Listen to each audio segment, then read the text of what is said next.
All right, guys, good day, everyone. I greet you all and I welcome you all to this week episode. Today is Wednesday, and I just took my first trade on NAS 100. This after 4, I think. So the trade just triggered me. I had a setup yesterday, but it didn't play out. So the market did not come to my point of interest. But the market respected my POI. Price came to my POI London session today and respected my POI. So but I was not able to get in because I don't trade London session. But I had another setup that just triggered me now on NAS 100, you know. But I was also looking out for US 30, but that one didn't play. The setup play out, but I was not able to enter. It wasn't my trading session too. So let me just take you guys to the chart and show you guys the trade on NAS 100. All right, guys, so this is the trade, and I think this one will be a very quick stop loss trade. The trade is almost at my stop loss. But let's see. This is the trade, NAS 100 buy. So let's see how the trade ends up. Let me show you guys my MT5. I'm risking 1% on this trade.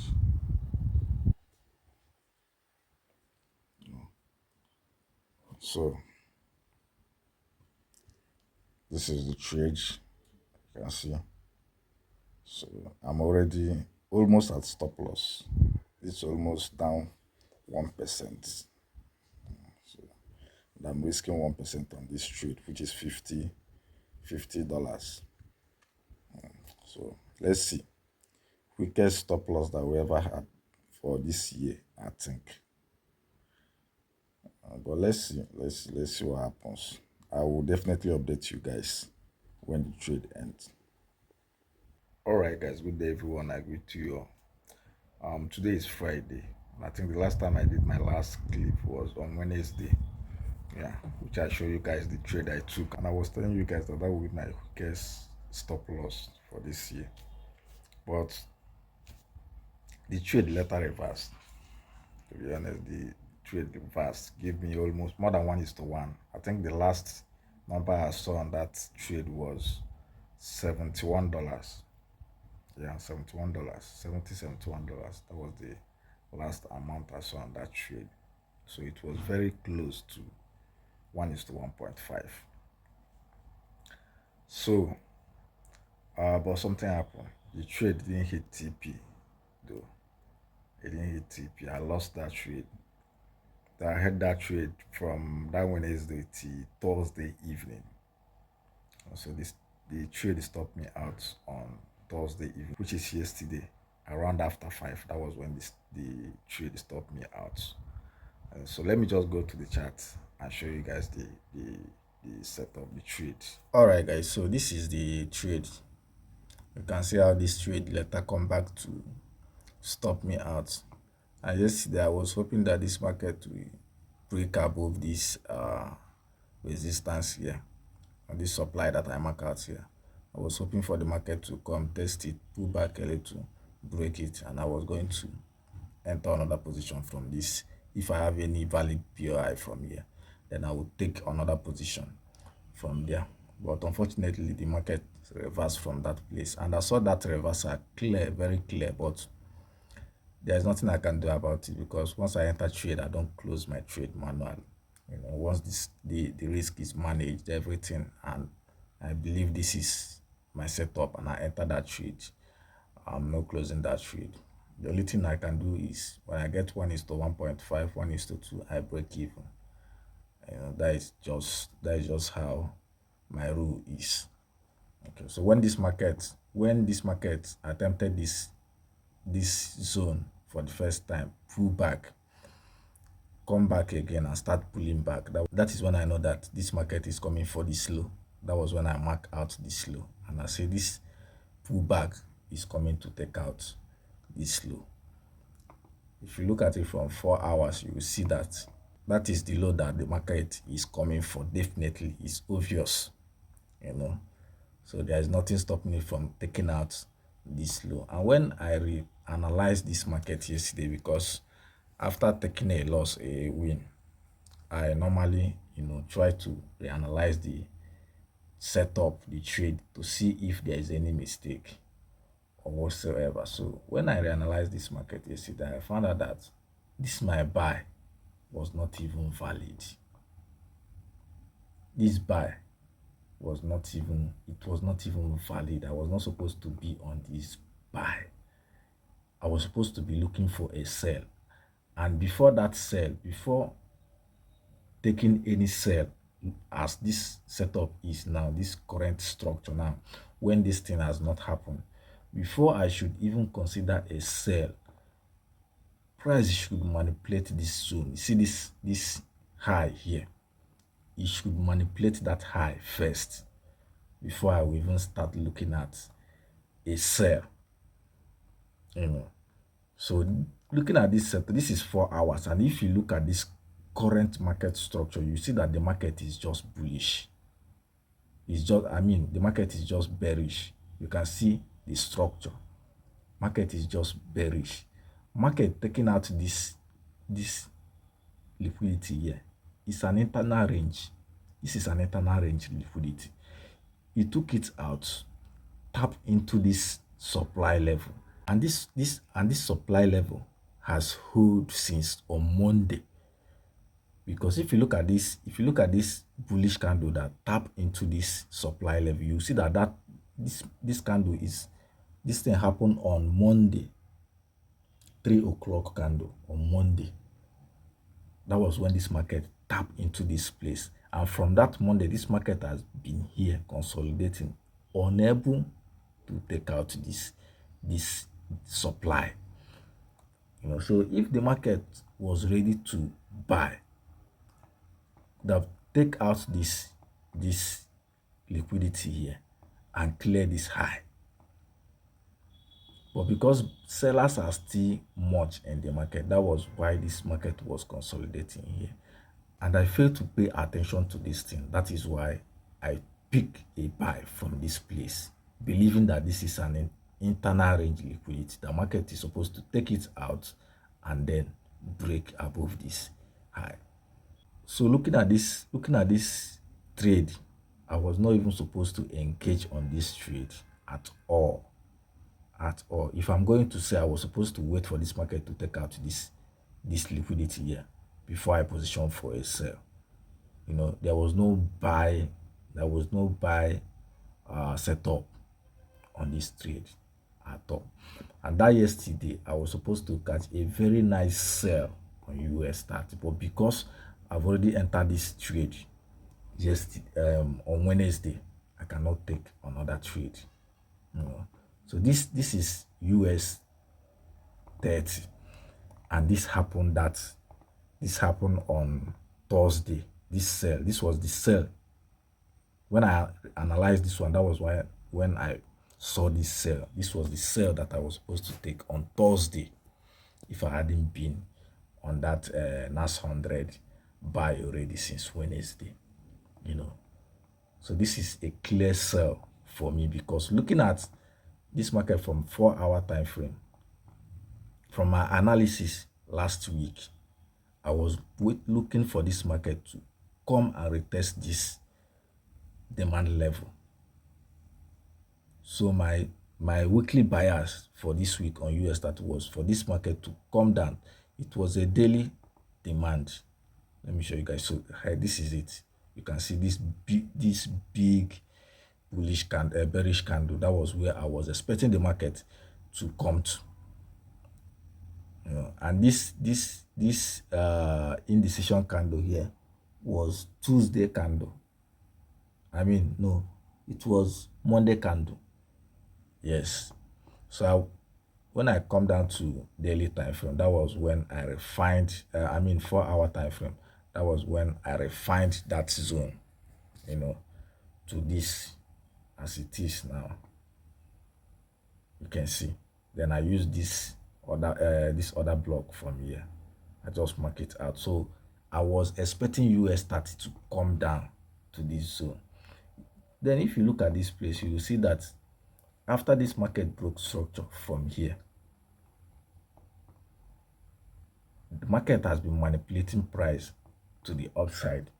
He broke this structure, but this is not a break of structure. He broke this structure, ended with a wick. Let me go to 45 minutes time frame that so everything will be clear. You can see he took out this high, but did not push to the upside. So this happened on Tuesday. This year started. This buy, it happened on Tuesday. I saw this buy, but I was not confident on this buy. I just mark it out. Even that Tuesday, I didn't take any trade, even from NAS 100. But I saw this setup, but I was not confident on this buy because this is not a break of structure for me because it ended with a wick. And there is no clear inducement for me to take a buy from this place. So I was waiting for a tap on this demand level, then give me a proper break of structure to this high. So when this market come down and tap into this my demand level and then fail to take out this high, that was when I know that yes, this market is ready to pull down to that my higher time frame demand. You understand? So on this day being Thursday, there is nothing stopping me from taking this sell. When I come after I analyze this market in the morning, I map out this setup. On Thursday, I map out this setup, but I cannot take this trade because I'm already on NAS 100 buy. I took that trade on Wednesday. That was why I missed this setup. And you can see the market is already on that demand level. It just tapped into that demand level now. So that is it for this week. I only took one trade, and that was on NAS 100, which ended up as a loss. But I believe next week will be better because the setup is starting to align well. So definitely by next week I might see a very nice setup. But I don't know, but we will see. We will see. So guys, you guys have seen what happened to me this week. But somehow this yesterday loss knocked me down. Like seriously, I felt the loss more than all the losses I've taken this year. So far, this will make it 7 trades for this month, for this year, 2006. I've taken 7 trades so far. I've taken 7 trades so far. And in this 7 trade, I only have 1 break even, which means 6 losses. I had 5 losses before, 1 break even, then this loss,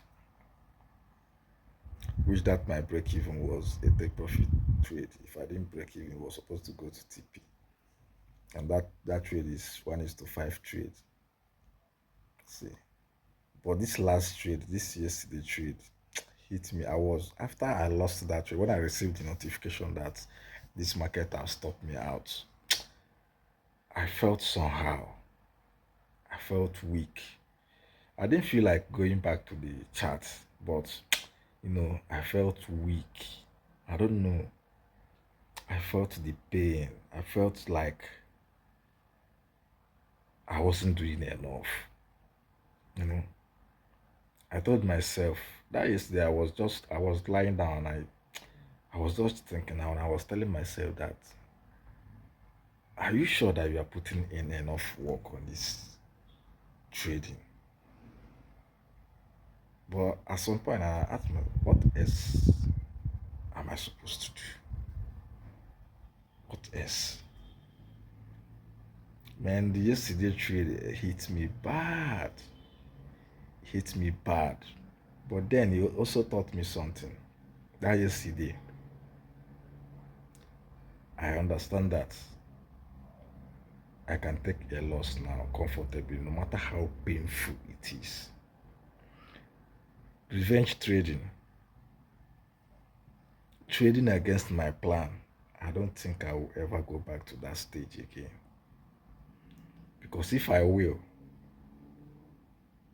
I could have done that yesterday. Because I felt that pain. I felt it. And throughout that yesterday, after I lost that trade, I did not on my system. I did not go to the trading view. I did not check my account until 9 o'clock. I on my journal. The reason why I on that journey was just to document the trade on my journal, and I started documenting my trade, write out everything. I did full breakdown on that trade. That was when I reanalyzed that trade. I find out that those things that I just explained to you guys. I wrote it down. I put everything down. I've off my system. I could have show you guys now. I could have go to my journal, go to my comments, bring the trade and show you guys. I put down everything.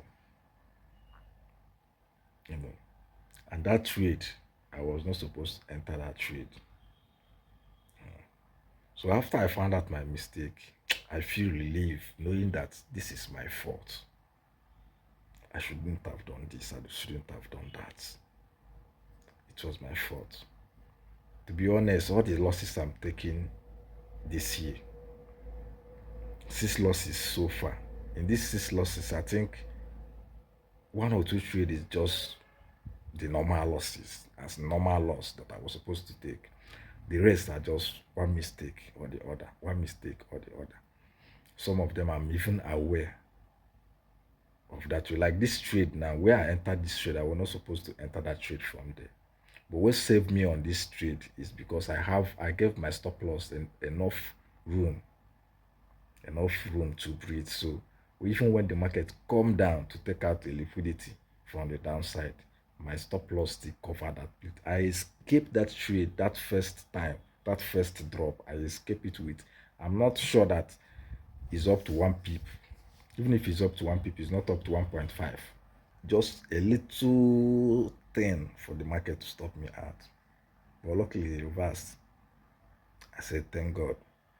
I was just waiting. When I saw that market at $71, my mind told me to just break even and leave this trade.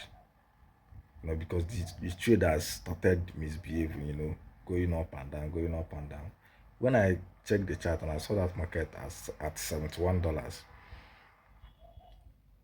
I said, should I not just break even here? But one mind told me that you break even from 1 is to 1.5 or to 2R. Why break even when it's not up to that amount? I say, okay, let me just leave it. I can just break this even, and then this market will just come back, stop me out at break even, and still went in my direction, which is the same thing that happened to me last 2 weeks. So I just left the trade. That yesterday, around that, I think around 3 or 4? That was when I go back to the chart. I just said, okay, let me just try to analyze this market again. Then the market has started pulling back. That was when I said that for this market to start pulling back by this time, around 3 to 4, that means it's coming to take out liquidity from the downside. And that liquidity is the liquidity I marked out from the 4-hour time frame. That was the available liquidity to grab from that sell side. That was when I know that this trade is a loss. But I can't cruise. Even at that point, I was still up like $15. $15. It was ranging from 15 to 18, from 15 to 18. So if I had wanted to close, I could have just closed the trade. I'd break even there. But I said no. I had to stick to the plan. I stick to the rules. I left it, and the trade letter hit my stop loss. I knew it was going to hit my stop loss, so it wasn't as if it's a surprise. I know. So that is it. That's how this week trading went. One trade, one loss, and my account is down 8% now. I'm down 8% on my 5K account. I'll put the screenshot of that account, yeah, so that you guys will see. And this trade, that yesterday trade, I lost about $64 on that trade. The trade itself took out $62 from my account, then swap because the swap fee, because I hold that trade from Wednesday till Thursday. So the trade crossed from Wednesday to Thursday. So they charged my account so they charged me for swap fee, which is almost $3. I think it's 2.7 something dollars. So putting everything together, I lost about $64 on that trade. So my account now is down 8%. I only have 2% left. So I have two more trades to take on that account. So I'm going to try my best, to take my best trade in that account. So if at all, if I can get at least one good setup for next week and next upper week, that means that's 2% will be what I'll be trading for the rest of this month. Then if I finally bleed the account, I will then go into the other account, which is left with 4%, because there I'm down 6% already, but that account is phase 2. So let's see how it happens. No matter how it goes, I'm going to update you guys. Please, if it's your first time coming across this my YouTube channel, do well to like and subscribe, and I will catch you guys next week. Peace.